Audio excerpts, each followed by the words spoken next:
Alright everybody, welcome back. It is now day 2 of the Firefighter's Hatchet build. Made a lot of progress on it the other day. I still have a little bit more to do.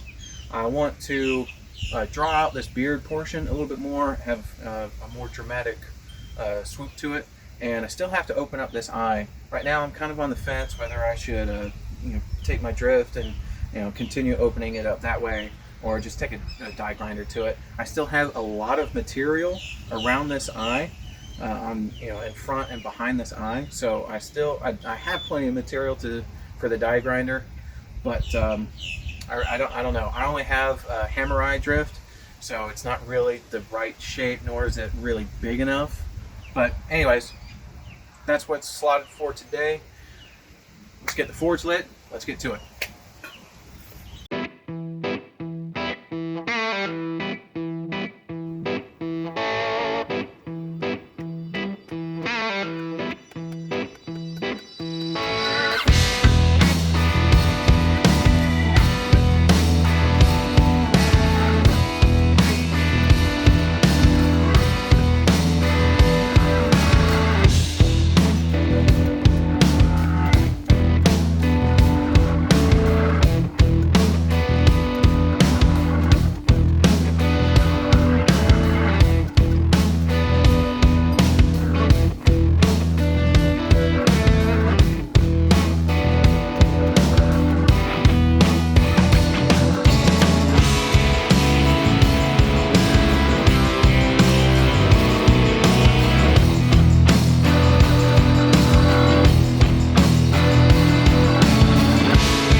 Profile is closer to what I like.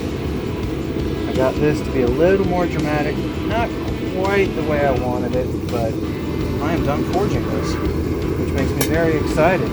Next is the grinding montage.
So I put a lot of time and effort into this hatchet, and I think I've come to a bit of a crossroads with it.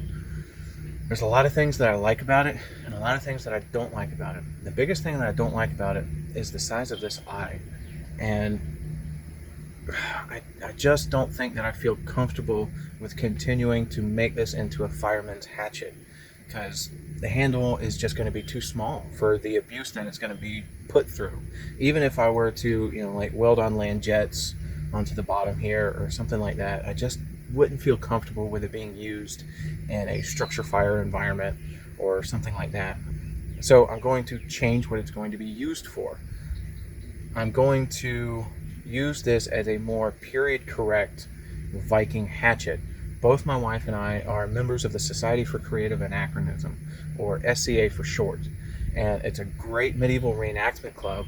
And for a long time we've been saying that we need a period correct camp hatchet.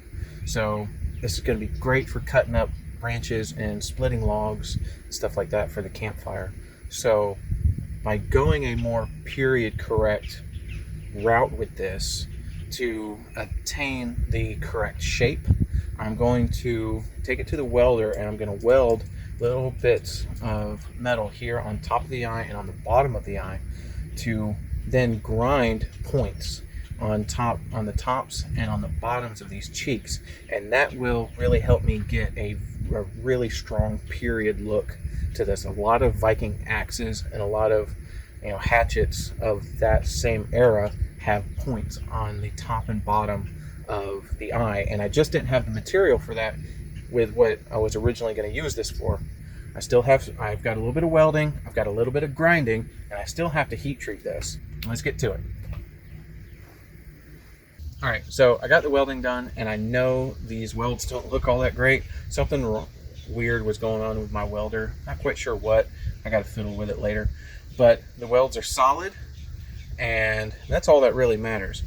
Now, all I got to do is blend these welds in. Let's get this set up in the vise, and let's start making this pretty again.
So this is the axe as it stands. I'm finally done with the grinding and all the filing, and I've got it up to a nice even polish. Next is the heat treat, and I'm going to explain what I'm going to do now because it's going to happen kind of fast. I'm going to get the whole thing up to critical temperature, and then I'm going to quench just the edge of this axe. And then I'm going to flip it around, and I'm going to quench just the pole. And after that, I'm going to run over to the belt grinder and knock off a portion of the fire scale off this edge. That way I can see the true color of the steel. And what's going to happen is the residual heat from this axe is going to start drifting back towards the edge. And with that clean portion of steel, I can watch for temper colors. And when I get the correct color that I want, then I'm going to dump the whole thing in the oil and cool it all down. And hopefully, if I do it right, then I'll have a nice hard edge and a hardened face on this side. But first things first, let's get the forge lit.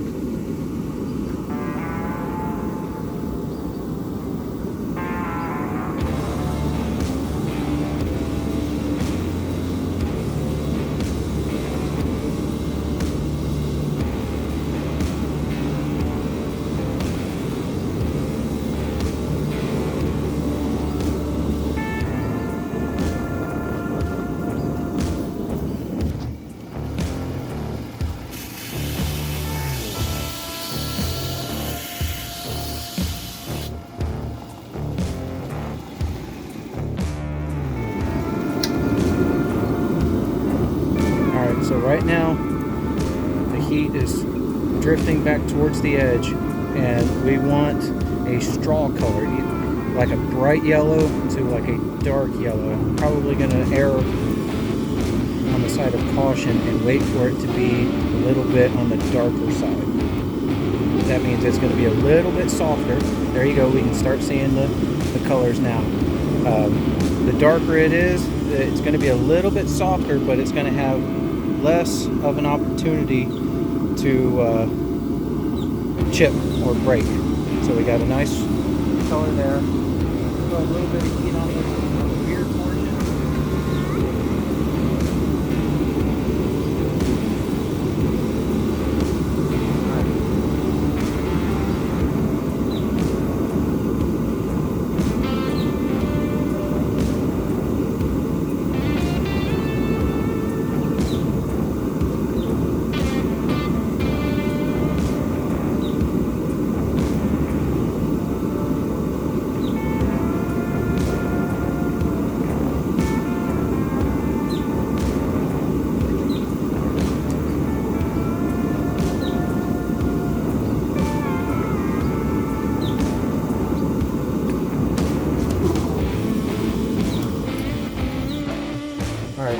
So,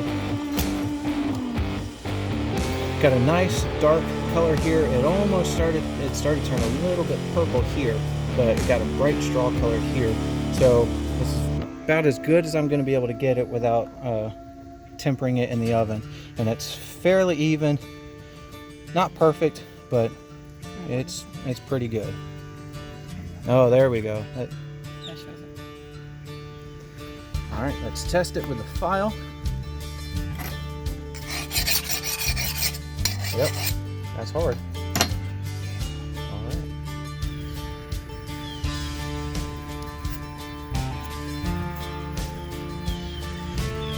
All right, everybody. This is how the axe stands now. The heat treat is good. It's got a nice hard edge, and the pole should be nice and hard, and the rest of it should be good and soft to absorb impact. But next is going to be, making the handle and setting it. But that's going to be a project for another day. So thank you for coming by, watching my video. As always, do the YouTube thing, like, comment, subscribe, all that jazz, and we'll see you next time.